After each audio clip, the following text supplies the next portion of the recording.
To talk about the word business and etiquette, well, they go together really well, especially when we are discussing a topic of this kind. The word business over here means formal.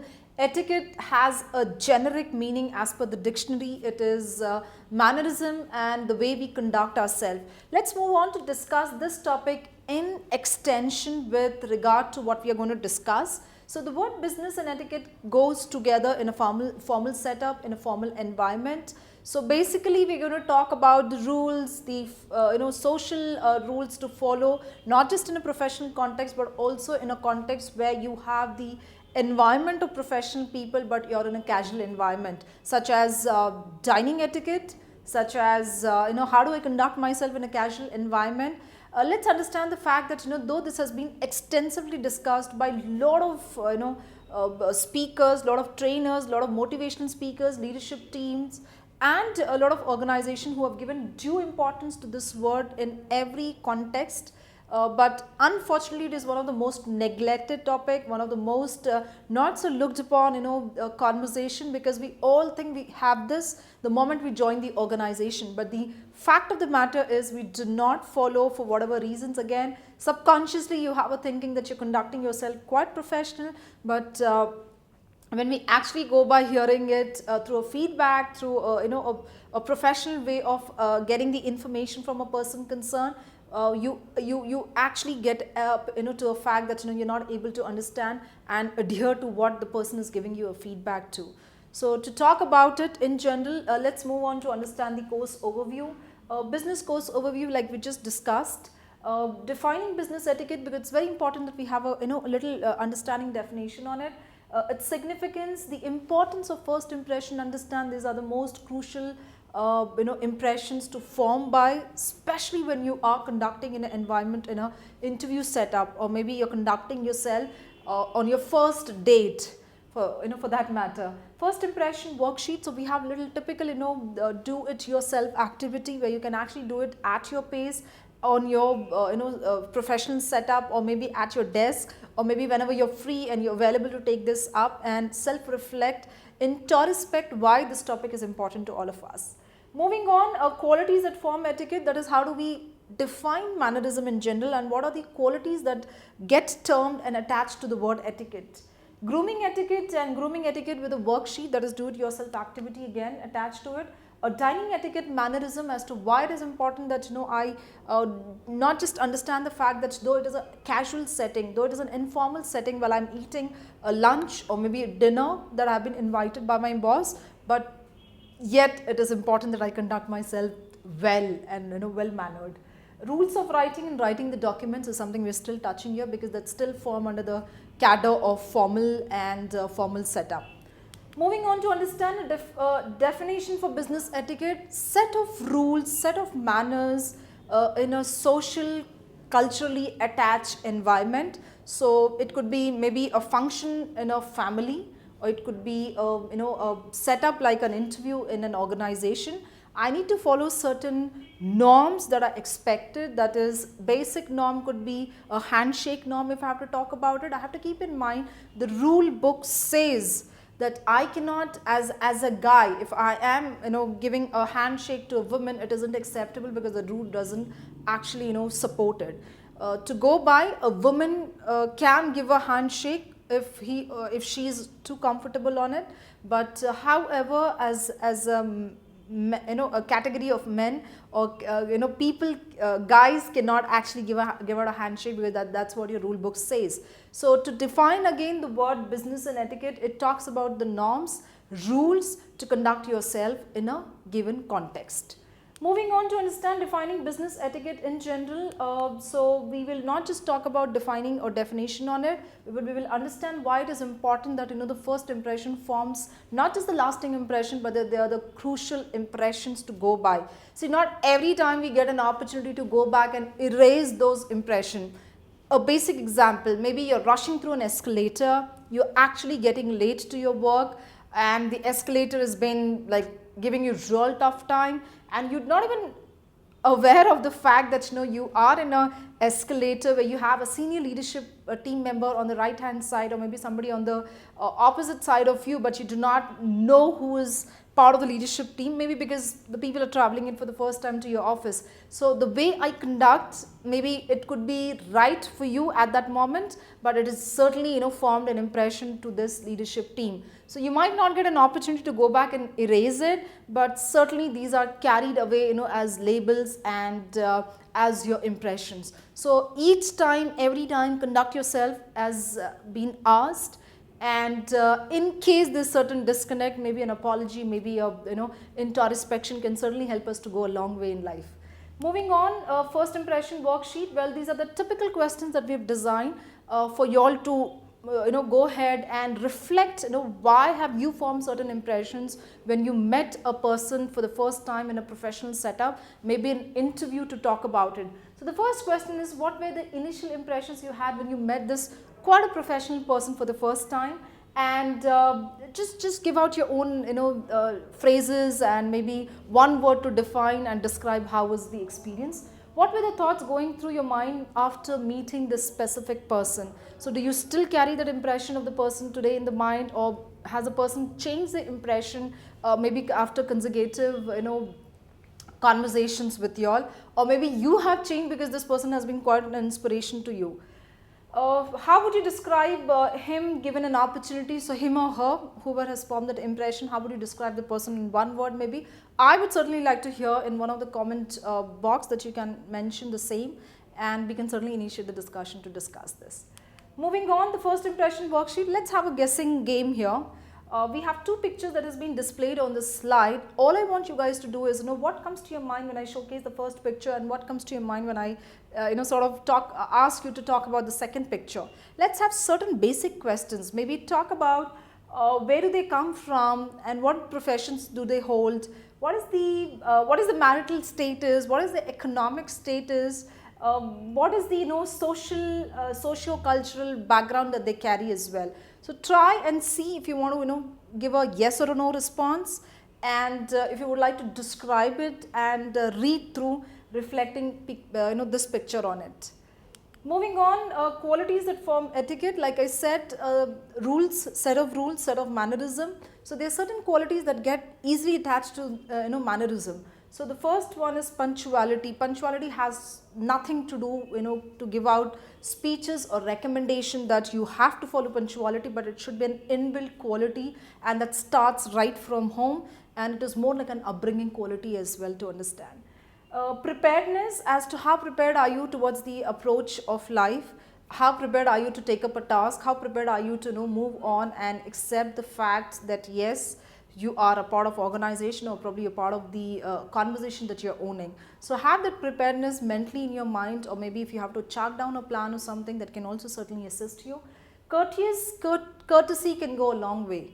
Words such as please, sorry, thank you are just not the courteous words, but you have to walk the talk out there. So when you actually say a sorry or a thank you to a person, you should also be the same person to allow a woman to pass by and holding the door. Now this is more not just conducting yourself out there, but showcasing your mannerism through a display aspect. Moving on, proper representation of thoughts. Well, positivity, thoughts, and in lines with how we actually conduct yourself has to do a lot with this statement.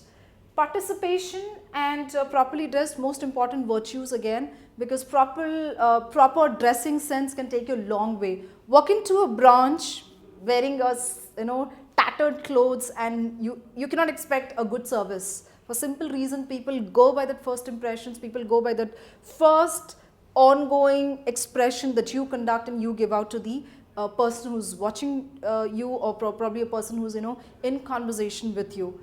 Participation, not necessarily a person have to participate or probably initiate the discussion. You can certainly do so in a environment, in a context again, and that's something you have to be mindful about. Moving on, grooming etiquette. Well, these are different pictures that we have displayed. Few things to keep in mind. Well, we do not necessarily go by dress code policy in a lot of organizations. So it doesn't mean that I wear a beach attire to work just because it's summer, and I have to tell that yes, it's too hot to showcase. So you have to be really mindful of this fact that though a dress code policy is not being designated, I have to keep in mind and I have to carry something back in my mind that it's still my professionalism that is accounted for, and people generally go by my impression, my first impressions. So that's something you have to really rethink on. There are many studies and many researches that have been conducted where people have come up with a conclusion that just like microseconds, few seconds, 3 seconds is what it takes to form that first impression about the person, and this is something you have to be very mindful about. Moving on, grooming etiquette workshop. So to talk about it, bold and bright colors like pink and green are encouraged nowadays. Now this is more like a do-it-yourself activity. While I'm actually reading through these statements, what comes to your mind? Do you actually follow this, or you not follow these statements as such? So what is your take on this statement is what we are going to try trying to get the information from. If a company encourages its employees to wear casuals and boots to office, you can dress up such for an interview with them too. Do you think so? Yes, I mean I have an answer as no there. Tattoos and body piercings may be exposed during interviews as it is a personal preference. The best way to dress up for a job interview is to be in suits. So what's your take on it? Well, there's been a lot of articles that have been carried in newspapers, a lot of interviews by great leaders, motivational speakers, trainers and soft skill gurus. They have evidently given out information that each time I represent myself for a job interview or a job requirement, and I have evident tattoos that are being shown on my body, I might not be considered too committed to the job role, or I might not be considered for the job role at all. So any evident tattoos have to be either taken care of, or you do whatever you do because you have to be presenting yourself best for the interview. Moving on, you can relax on your dress code and grooming sense once you are employed with a company. Not really. Simple reason, you got the job offer, job letter because you've conducted yourself too professional, and we expect the same amount of professionalism throughout your stint with the organization.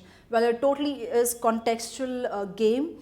If your organization is pretty okay on it, or probably if you have to go and walk through and ask somebody who's heading the human resource function to get this information, and then you take a call on it.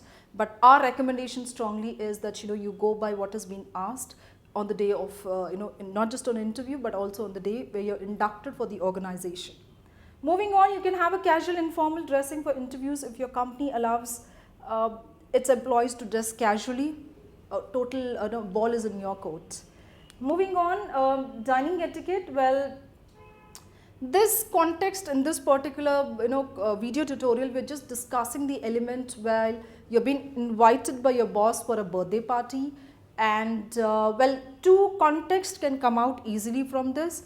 Either you can be a host or you can be invitee. So you have to be very mindful of the fact that you follow two different rules and you wear two different hats each time you are into a two different ball game altogether. So the first one, as a host, you have to be on time. You have to ensure that you introduce each each other with a basic introduction.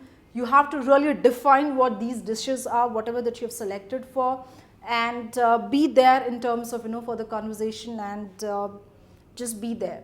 And moving on to understand the other hats that we are going to talk about while you have been in an invitee, where you have been invited. The most important ground rule while you have been invited to keep in mind is simple, that you have to let the person know about your availability, whether you're available to make it or not available, because there are two things out there. It will help to prepare well for the person who's invited you for the lunch or dinner, and the second most important thing, that you can actually not allow them to sort of go high on their budget. So these things you have to keep in mind, and generally few countries follow a rule book that when you've been invited for a lunch or dinner, you carry a gift along with them, because that's more from a mannerism point of view. And the other things to keep in mind as an invitee is not just letting them know that you're available, you have to be on time, and probably if a host is giving you the party in a restaurant or probably a setup of a kitchen, so you have to be a little mindful of one fact, that your budget has to be not too extreme, but quite not extravaganza as well to showcase by. But you have to be a little mindful that when somebody is paying for your food, then have that sensitivity of not allowing the person to have a dent on the pocket. So that's where these basic mannerism we all follow, and we're supposed to follow till we actually are in a context of the world. Moving on, rules of writing. Well, simple basic rules. We just have to like plan what we are writing. Then we actually come to a drafting stage. Then we organize our thoughts. Then we review our thoughts, and then we actually export the information. So basic steps, once again I like to repeat: plan, draft, organize your thoughts. So in organization stage, you actually cut short what you're not allowing the next stage to take up. Then you review whatever you have written, and then you export the information either through an email, through either a written communication, or whatever the means of communication that you're following. Moving on, writing the documents. Well, a lot of tips that we have suggested on a content video tutorial. I strongly recommend you to visit our website, and under soft skills library we have this topic. Go through the entire information chunk and understand and analyze why it is important that I follow the typical grammar rules, and why do I have to take care of the fact that your information has to be precise, concise, and to the point, of course, because we are in the era of technology. Not everybody has time till eternity to sit and read your email of about 7 paragraphs, I would say, or maybe 8 paragraphs for that matter. All you have to do is keep in mind that it has to be a short yet conveying message to the person. So please go through the tips, and do leave a comment in the comment box, and I'd like to really interact with you all. Moving on, email etiquette. Well, this is one of my favorite topic for the discussion that we are having today. The same definition that I would like you all to repeat here. The word email and the word etiquette. Email with certain mannerism is what we are supposed to follow. So you first have to plan your message as to what you want to write. Then we move on to the fact that subject is the crux of my entire email. If my subject line is not aligned with the actual email, I am of course misinterpreted. I am not given an opportunity to get the response, because the person keeps your email towards the end in the inbox. And see to that you do not write generic subject lines. See to that you follow certain professionalism there. See to that you do not exceed the subject line more than 40 to 44 characters. When I say characters, I mean your letters, no special characters, and nothing in capital letters is what we're supposed to follow. Keep your message short and clear, simple. Everybody reads their emails on their cell phones. So we do not have a lot of time to sit through and read like paragraphs, and have no organization of thoughts as a reader, because each time I scroll down and scroll up, however good a device is, however good a gadget or a hand device is, it gets a little edgy to remember, recall things, especially when you're reading it on a palm-like size phone. So see to that you write it precise, and expect the response instantly. Moving on, do not type your entire message in lowercase. Now this is something, again, a rule book to follow from the grammar. Proofread your message before sending it to assure and assume the accountability. Each time I hit the click button of a send, I am entitled to describe why have I selected this word, or why was this word selected at that point in time. So if high on emotions, low down your your quality or your ability to write the email right away, till your emotions actually settle down, and then move on to take up the fact that yes, you have to respond to that person.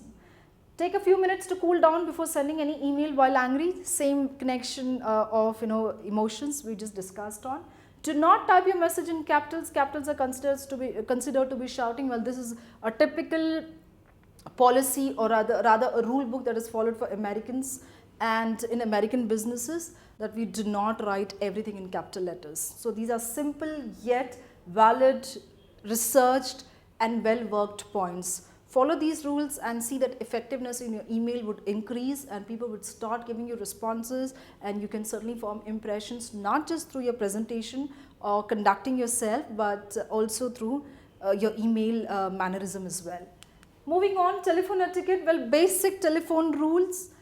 Have an opening if you're at an organization setup, or if you are sort of answering the phone calls on a basis of your job role, then see to that you answer the call, or if you miss out the call, you have the courtesy to actually message the person, call back the person, and have a standard opening call, be it on a personal call because or a professional call, because you might never know who's getting in touch with you with a personal phone number which has been displayed.